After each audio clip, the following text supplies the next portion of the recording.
Hey, I've been reading about Tunisia's struggle for independence, and I'm curious about who the major historical figures were in that movement. Can you shed some light on this? Absolutely. Tunisia's fight for independence was a complex and dynamic process, involving several key figures. Let's start with Habib Bourguiba. He's often considered the father of modern Tunisia and played a central role in the struggle for independence. I've heard of Bourguiba. He was the first president of Tunisia, right? That's correct. He served as the first president from 1957 until 1987. Before that, he was instrumental in the fight against French colonial rule. He was a charismatic leader who played a crucial role in shaping Tunisia's destiny. What about Ahmed Ben Bella? I heard he was involved too.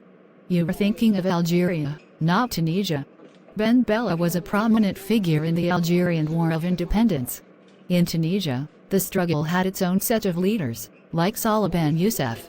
He was a key nationalist leader and a co-founder of the Neo Destour party. Thanks for clarifying that.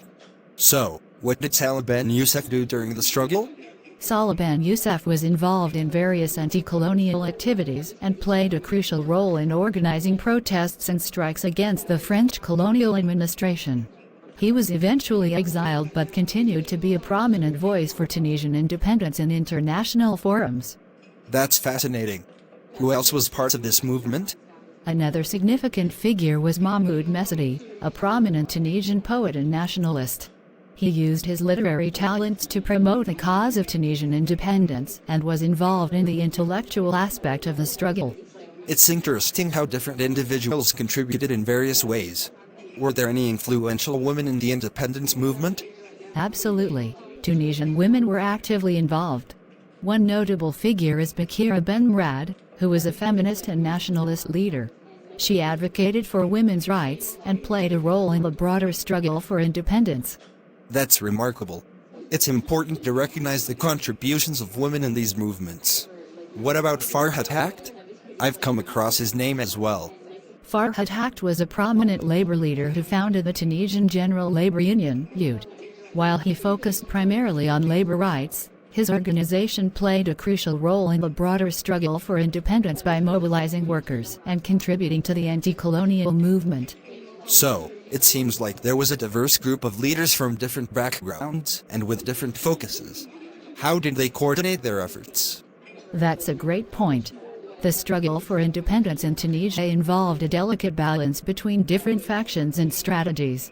The Neo Destour party, led by Bourguiba, was a major political force that aimed for a negotiated settlement with the French.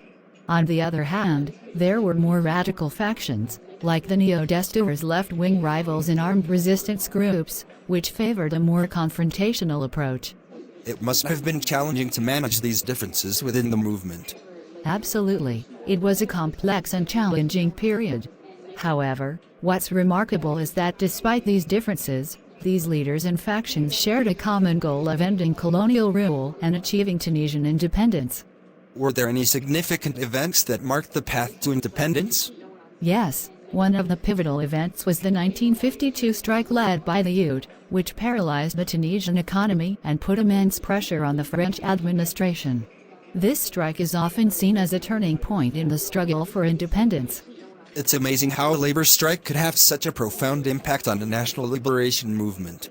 Indeed, it demonstrates the interconnectedness of various aspects of society in the fight for independence.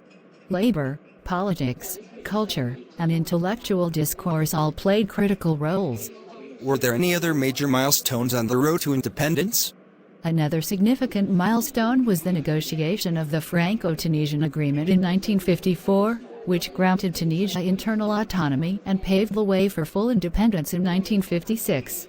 This agreement was a result of both the pressure exerted by the nationalist movement and the changing dynamics of French colonialism. It sounds like a complex process of negotiation and struggle. Absolutely. Tunisia's path to independence was marked by a combination of diplomatic efforts, mass mobilization, and international factors.